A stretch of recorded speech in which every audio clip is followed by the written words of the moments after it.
میرے پیارے نبی نے فرمایا ایک ایک مرد عورت سے اللہ نام لے کر پوچھے گا کیا حال ہے، کیا حال ہے؟ پھر اللہ تعالیٰ کہیں گے تمہیں جنت سے بڑی چیز دے دوں؟ کہا یا اللہ جنت سے بڑی چیز کیا ہو سکتی ہے؟ کہا جاؤ اب میں تم سے راضی ہو گیا ہوں، کبھی ناراض نہیں ہوں گا۔ تو جنتی کیا کہیں گے؟ وینڈا میں ہم نے نمازیں تو پڑھی پر ٹکرے ہی ماری، ہمیں پتہ ہی نہیں تھا تو اتنا خوبصورت ہے۔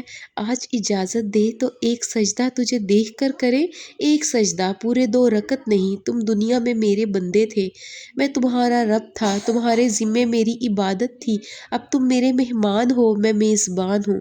جاؤ کھاؤ پیو مزے کرو، کوئی نماز نہیں، کوئی زکوٰۃ نہیں، کوئی روزہ نہیں، بس مزے کرو مزے کرو۔